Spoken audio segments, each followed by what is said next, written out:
નમસ્કાર, હું છું આપની એન્કર સ્વીટી દેસાઈ અને તમે જોઈ રહ્યા છો એસપીપી ભારત ન્યૂઝ। પ્રધાનમંત્રી નરેન્દ્ર મોદીના લોકપ્રિય કાર્યક્રમ મન કી બાતના ઉપલક્ષમાં જલાલપુર વિધાનસભા વિસ્તારમાં પ્રેરણાદાયી કાર્યકર્તા સમારોહ યોજાયો। જલાલપુરના લોકપ્રિય ધારાસભ્ય આરસી પટેલ દ્વારા તેમના વતન 8 ગામ ખાતે આજરોજ રવિવાર 29 માર્ચ 2026ના દિવસે આ વિશાળ કાર્યકર્તા સમારોહનું આયોજન કરવામાં આવ્યું। મન કી બાત એ માત્ર એક કાર્યક્રમ નથી, પરંતુ એક એવી વિચારધારા છે જે વ્યક્તિના અંતરાત્મામાંથી જન્મે છે। જ્યારે વ્યક્તિ શાંત, સ્થિતપ્રજ્ઞ અને સત્વશીલ મનોદશામાં હોય છે, ત્યારે વ્યક્તિહિત, કુટુંબહિત, સમાજહિત અને રાષ્ટ્રહિતના શુદ્ધ વિચારોનો ઉદ્ભવ થાય છે અને એ જ વિચારો આંતરમનમાંથી બહાર આવીને સમાજ માટે પ્રેરણારૂપ બની જાય છે। એ જ છે મન કી બાત। પ્રધાનમંત્રી મોદીએ તેમના સંબોધનમાં ખેલ જગતનો વિશેષ ઉલ્લેખ કર્યો। તેમણે જણાવ્યું કે ભારતના યુવા અને મહિલા ખેલાડીઓ જ્યારે રાષ્ટ્રીય કે આંતરરાષ્ટ્રીય સ્તરે રમવા જાય છે, ત્યારે તેઓ પોતાના સ્વાર્થ કરતાં રાષ્ટ્રહિતને પ્રથમ સ્થાન આપે છે।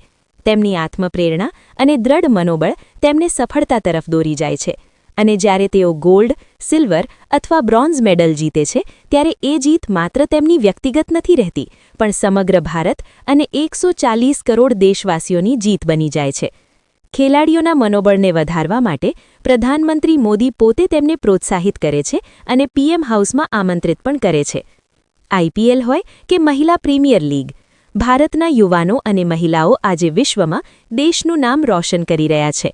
સાથે જ દેશની સુરક્ષા અંગે પણ પ્રધાનમંત્રી મોદીએ ભારતીય સેનાના બહાદુર જવાનોની પ્રશંસા કરી। કાશ્મીર સહિત દેશના વિવિધ વિસ્તારોમાં આતંકવાદ સામે લડતા જવાનોના શૌર્યને સલામ પાઠવી। વિશ્વમાં જ્યાં અશાંતિ અને યુદ્ધનો માહોલ છે, ત્યાં ભારત આજે સ્થિર અને મજબૂત ઊભું છે। તે માટે ભારત સરકારની દૂરંદેશી વિદેશ નીતિ અને કુશળ નેતૃત્વને શ્રેય આપવામાં આવ્યો।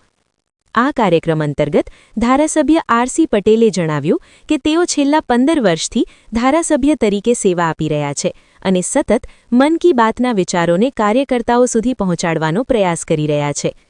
આ સમારોહનો મુખ્ય હેતુ હતો ભાજપના કાર્યકર્તાઓને પ્રેરણા આપવી, સંગઠિત બનાવવું અને આવનારી ચૂંટણીઓ માટે તૈયાર કરવું।